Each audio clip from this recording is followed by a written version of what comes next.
morning, Fort McMurray, Wood Buffalo, and the rest of the world. You've tuned in to the Mac City Morning Show. I am your host, Elliot Pierre. We're going to start this episode off the same way we start every episode off, with a moment of gratitude. I know you could be doing a million things with your day, and the fact that you spend it with us truly does mean the world to me, so thank you. On that note, Tanner, hit him with the intro. Whatty up, boss? Welcome to the Mac City Morning Show.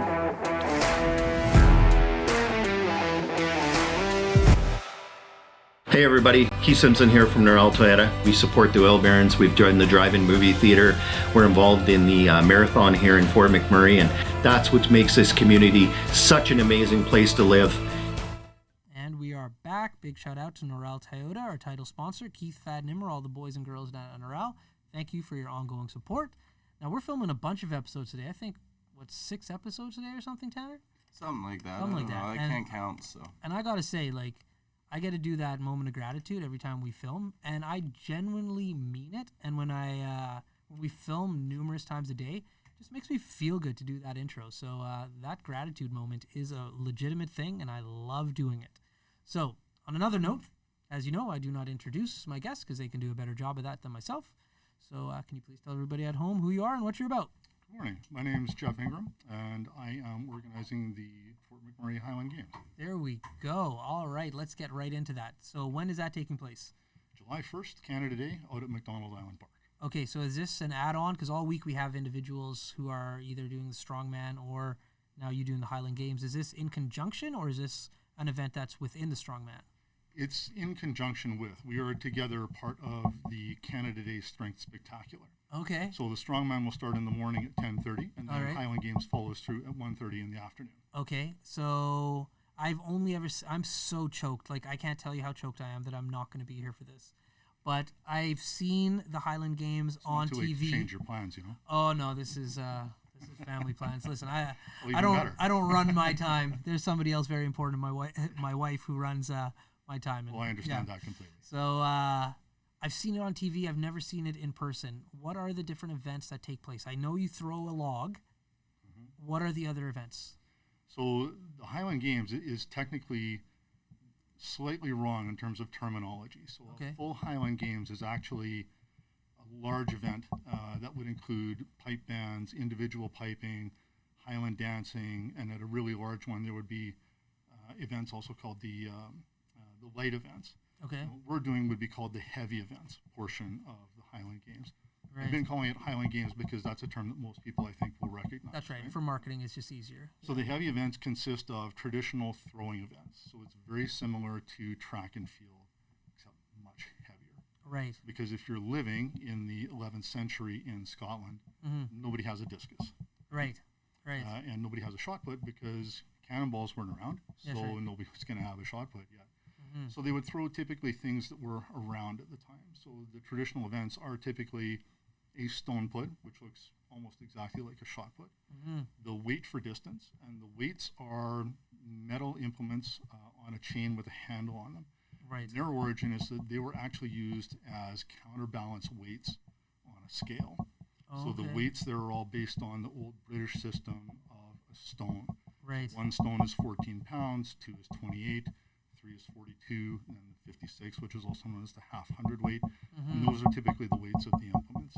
Okay. You have the hammer toss, which originates as probably a lot of the games in the heavy events originate, I think, from guys in the village being bored and probably getting into the scotch a little bit. Right. Which I'm sure nobody in this office ever does. Right? Oh, well, I don't know. Even though there's a pile of scotch in the corner. There's a lot of there. scotch here. Scotch and whiskey. Every now and then the boys would probably get into the whiskey a little bit. Yeah. And then people would do the kind of things that boys do when they get into the whiskey a little bit. So one of those things was seeing who could throw the blacksmith's hammer the furthest. Okay. No idea what the blacksmith thought of that, right? That's right. Having to go out into a field and find his hammer. Right. There is also the caber toss, which is the log that you mentioned. Yeah, yeah. An absolutely unique event. There is nothing like it in any other sport anywhere. No, there isn't. And the other event that we'll be doing on the 1st at Mac Island is the weight for height, or weight over the bar. So in the Strongman, they do a similar event where they throw sandbags with 2 handles over a bar. The difference is we throw the 56-pound weight with one hand, and the height increases. So in Strongman, the weight of the implement will increase. Right. And in Highland Games, the height of the bar increases. So the weight stays the same, but you got to throw higher. Higher. Yeah. Interesting. Yeah. Cool. How'd you get into this? Going way back into the last century, Yeah. in 1995, Okay. a friend of mine that I worked with suggested to me that one of his bucket list items would be to toss a caber in Scotland. Okay. And I thought that sounded like an amazing idea. Yeah. At the time, I was a powerlifter, competitive powerlifter, and I had been really interested in doing strongman.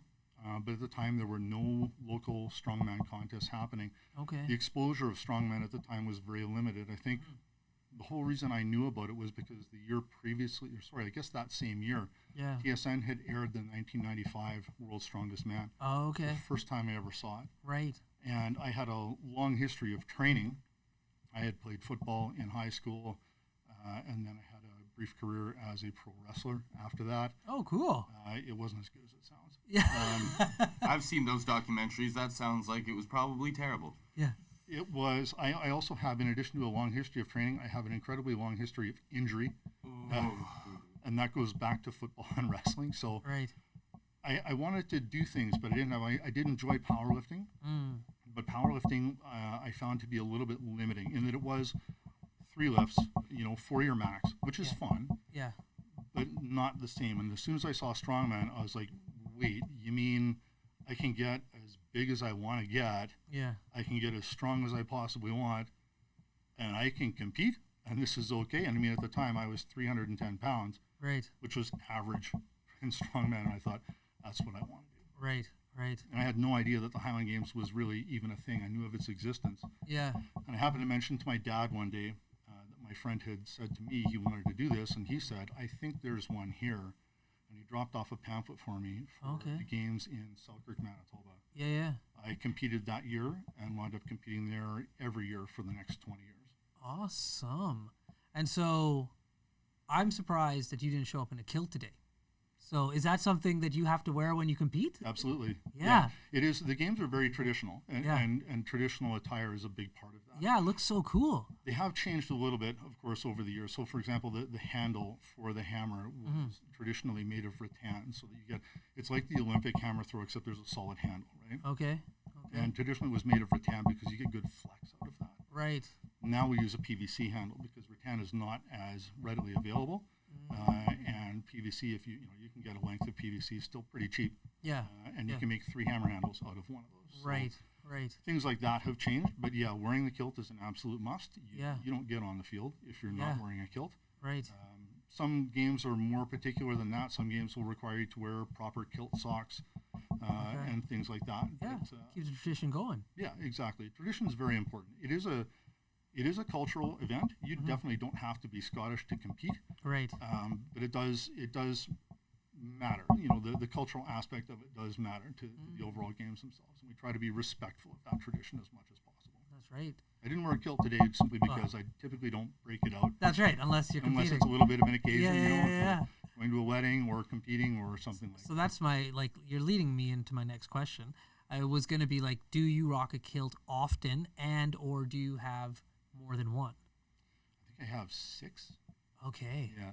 So I have one that's actually from Scotland Yeah. that is made of wool, so it's a very traditional kilt, and I would consider that one to be my more formal kilt. Okay. I would wear that to something, a wedding or something similar. Right.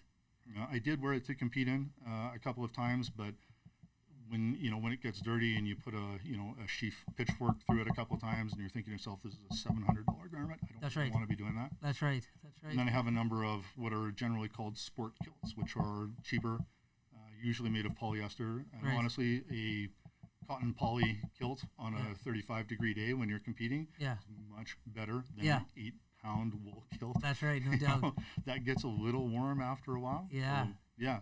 But honestly, I love wearing my kilt, and Yeah. I will definitely take any excuse to wear it pretty much. So I don't get to wear it often enough, honestly. I think they're cool. Yeah, definitely. Yeah. Definitely. Like, it's sweet. Now, in regards, Tanner's got his questions ready. Okay, let's go right in there because I don't want to. Well, we can't go right in there. Yeah, because before we go right in there, there needs to be an ad and there needs to be a little bit of awkward silence. So, Tanner, let's Hit him with the awkward silence. hit him with the awkward silence. It's all. Oh, It's all about getting that job, the dream job, or any job for that matter. It blows my mind how many people don't prepare for their interviews. You need to prepare for the interview to get the job, to get the money. So prepare for the interview. Now, you guys see me here sitting crisscross applesauce every day. But the fact of the matter is, I was in human resources for over a decade in the oil and gas industry, primarily focusing on recruiting. So I know a thing or two when it comes to those interviews. So sign up for the course. Trust me, you won't regret it. Now back to the show. Did you put a sound effect in the ad? I might have. That's awesome. All right. So anyways, awkward silence over. Tanner, hit him with the Mac City Minute. Alrighty. Question number 1 for you. What is one tip you have to growing such a great beard? Stop shaving. That's a fantastic tip. Facts. I like it. Question number 2. What is your favorite fact you have about the events you participate in? Favorite fact? Well, they've been around since the mid-11th century. So one of the earliest recorded incidents of the heavy events happening was around 1055, when the then King of Scotland, Malcolm Canmore, who's the guy who took over from Macbeth, so a little different than the Shakespearean stuff, but in reality he did exist. And Malcolm Canmore used to have his people compete in the heavy events to determine who might make the best soldiers, or more particularly the best bodyguards, for sure. Because if you had a guy who can throw a 140-pound log a long way, that's probably a good guy to have watching your back. That's right. Question number 3. What is your go-to workout song when you're in the gym? The Way of Vikings by Amon Amarth. Question number 4. What is your favorite way to use your strength in your everyday life? That's a tough one. I actually can't think of anything. I don't have too many opportunities to actually do anything that requires, an exceptional amount of strength every day. Getting out of bed. Yeah. Mental strength. There you go. And your final question. What is your favorite way to spend your time on a hot summer day? Outside with a cold drink, reading in the sun. And those have been your 5 questions. I'm just going to feed off those 5 questions. What kind of books do you like to read? I flip back and forth between fiction and nonfiction. Okay. Mostly fiction lately. I like British and especially Scottish crime fiction. Okay. For the most part. Yeah, I'll Cool. go through those very quickly. Are you have a book in my hand reading type of guy, or Absolutely. I have the book in my ear listening type of guy? 100% book in hand and not on screen. I need paper. You need the paper. Okay. I'm old. I need Yeah, yeah. old school stuff. Do you keep your books, or like do you have a library going, or do you just kind of recycle them as they I come and go? do. I have been recycling them lately for space reasons. Honestly, I have a bit of a collector's mentality. Yeah.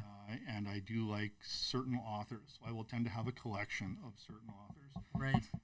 And my previous rationale for keeping all of those was occasionally I would go back and reread things. Because I find when you reread stuff, especially nonfiction stuff, you tend to take something new away from it every time you've read it. For sure. So there are definitely some books that I will keep because I read them when I was younger and they had a fairly substantial impact on me. Yeah. And I will likely never get rid of those, but I have been giving them away lately, especially some of the newer stuff. I have to look at them and do an honest self-assessment and say, what are the chances I'm going to reread this? That's right. It's just taking up space That's here. right. Somebody else should have the opportunity. Yeah. In a previous life, I used to be a recruiter, and I used to have to travel across Canada all the time, and so I spent a lot of time by myself on the road, so I'd buy books and I'd read them. This is before, like, now I'm Audible all the time, but I used to buy books and read them and then just leave them in hotel rooms. And so somebody else, like, hopefully the staff or the next guest, I would hide them. I wouldn't, like, just put them, I'd put them, like, in the drawer next to the Bible or something, so it would be some random book, and like, why would the hotel put the Bible next to, like, Dennis Rodman's book? Just Contrast. Yeah, that's right. So, but yeah, the amount of books that I've just left for other people to read. That is a great idea. I'm going to start doing that. Yeah, I like that a lot. Yeah. I don't know if you know this, but Avenue, Coffee and Eatery, I don't know if right across from Crude Strength and Performance. Big shout out. I don't know if they're still doing it, but they had a program going called Blind Date with a Book, where you could present all the books were wrapped in plain brown paper. Yeah. when I was younger, a book wrapped in plain brown paper meant something completely different. Right. You can purchase, so you can get, a coffee book. Yeah. You don't know what you're going to get, which I thought was a really neat idea. That is a neat idea. I can donate to that. I can't. Yeah. I believe there's a charity involved there, Yeah. and I can't recall what it is. I'm sorry about that, Avenue. Yeah. But that's a great idea. That is a good idea. What I've been doing with books recently is I've been buying people books. Like if I feel somebody could like get something out of a book that I've read, like, and I know books they cost money, and a lot of people are like, you spend your money where you spend it. But if I find there's a book that I'm like, oh, somebody would like this, I've been purchasing it. And I just gave Tanner a book today that I didn't have to purchase. I just had to find. 100%. It's the only book I will ever be reading ever. Are we allowed to talk about this collection? I don't care. Okay. I don't know. Some things, Yeah, no. Tanner collects Guinness Book of World Records. Nice. Yeah. So I knew that there was one in my house. So his oldest Guinness book was 1994. So I found in 1992 in a bookshelf at my house. I love being filled with like useless information. That I'm great at parties. That's what I tell people. I'm great at parties. Nice. Yeah. So have you always just been a big guy, and that's how you got into this, or were you worked your way up to Definitely stature? worked my way up. So what was the igniter coil? What like triggered you to like, hey, this I want to not potentially like get into strongman, but I just want to get bigger. So when I was younger, one of the series of books that I read was the Conan the Barbarian series by Robert E. Howard and other authors as well. Right. That had a big impact on me. And the question that you asked, Leaf, your previous guest, was what was one of the movies from his childhood that he would go back to? Right. Conan the Barbarian. Right. With Arnold Schwarzenegger. Yeah. Watching that movie had a huge impact on me. And it wasn't so much, pumping iron as well. I saw that. My dad lifted weights. My dad is 83, and I'm not sure what he can do now, but when my dad turned 75, he could still barbell curl his own body weight. Wow. My dad was not a big guy by any stretch of the imagination, but he was in shape and trained hard. And that, all those kind of things. He had a book. I actually recently went traveling down the rabbit hole on eBay and found it. And it was a muscle and fitness book. Okay. From, I want to say, the early 80s. And I was able to actually find it. But in that book, there was a picture of a bodybuilder, a guy named Robbie Robinson. And his back looked like nothing I had ever seen. It was like superhero kind of thing, right? And I was like, you mean people can actually look like this? That's right. Blew me away. And it started from there. And then, of course, I wanted to, in high school, I was same height I am now, pretty much. I think I'm actually shorter now. Yeah, it happened. But I was 170 pounds. Right. With a roll of quarters in my pocket. Yeah. And I wanted to play football. I knew I had to be heavier to play football. I had a goal of being 50 pounds heavier, which I did not at that time get to. Right. But it was that. And then it honestly did become a little bit of an obsession with me. Yeah. And training became a major focus in my life. And okay. so when I came out here, I left Manitoba. I grew up in Winnipeg, so Leaf might call me a wimp when it comes to the cold. Yeah. I just don't like it. That's right. I am pretty sure I can stand it. You can make it as cold as you want. I've been there. That's right. But yeah, it's when I came out here, I decided that I needed to focus more on doing something where I could use my experience and my knowledge and my skills to do something that I felt was good for people. So personal training, which is what I do, became my major focus, and it's what I do for a living. But the main aspect of it that I love the most is I do feel like I'm having a positive impact on people. That's awesome, man. Doing what I love to do to make good changes for them. So that's your full-time job. That's awesome. And how long have you been doing that in town for now? In town for 3 years. We moved out here, I think actually we got here June, I want to say 23rd, 2019. Right. So okay. I haven't been here for very long. Okay. Listen, bro, this is the worst part of my show because Tanner tapped the watch a few minutes ago, so I got to wrap it up. But I got tons of questions about like your business, about wrestling, about football. So please come back again on the show. We'd love to. For everybody here, I'm going to ask those questions when the cameras are off, but we'd love to have you again and again and again. But before I cut you loose, everybody gets a shameless shout out or plug. You got the mic, the camera, lights. Have fun. Awesome, thank you. I definitely would like to thank, in particular, we have a large number of sponsors for this event. I don't have time to thank them all, but in particular from me, I want to say thank you to Derek McNeil from McNeil Chiropractic, Ahmed Judah from Alberta Masonry, and Lance Johnson from the Black Horse Pub. Really appreciate you guys. I can't even say. And to my wife for putting up with my stupid ideas and tolerating me for as long as you have. Love you, baby. There we go. I love the brownie points. All right. Wrapping up the show, but this whole week is dedicated to the Strongman competition and Highland Games that are taking place on the first Canada Day down at Mac Island. So if you're watching this, please, please, please go support these local athletes. Big shout out to Noral Toyota for being our title sponsor for the show. We appreciate your ongoing support. And for everybody else, I hope you're having a great day, and we'll see you tomorrow. Peace. What a deadly old way to end another morning show. Later, boss. It's so ballistic!